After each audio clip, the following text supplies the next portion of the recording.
The homeless problem can become anyone's problem with the loss of a job. We met a lacrosse man and his son who found themselves without a place to stay when Dad lost his job right before Christmas. News 8's Martha Kolaski joins us now with their story. Martha.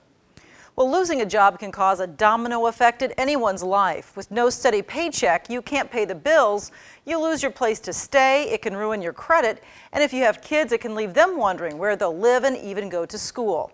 Here's one father and son team that have come up with their own unconventional living arrangement so they have a place to call home. It's been a rough start to the new year for 38-year-old Les Dent of La Crosse.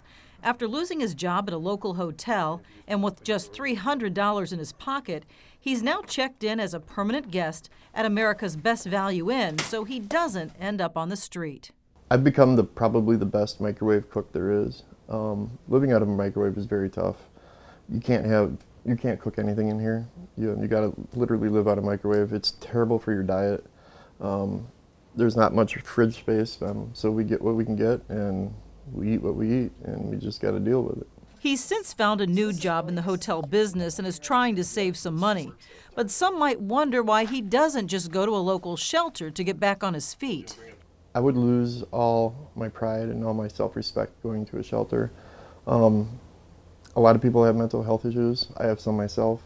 And being in that situation, in that environment, would completely bring them out tenfold, and it would be very unhealthy for me.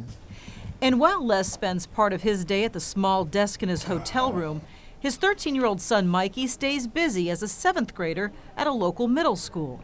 Like, I can have my friends come over, like not be scared of them coming over because I live in a hotel, so it's hard when they ask if they can come over, so I always say no, so it's hard for me.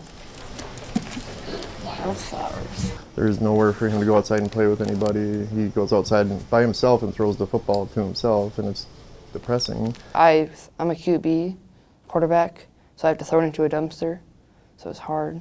It is far from a typical home life, and just this past Monday, a dark reality struck very close to their home.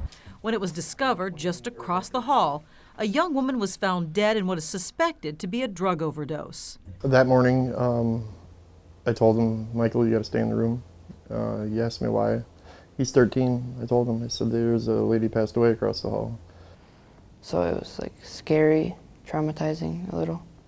And Les doesn't blame the hotel. He knows from being in the business that keeping the drugs out isn't easy. It's never, ever the hotel's fault. The hotels cannot control who checks into the room.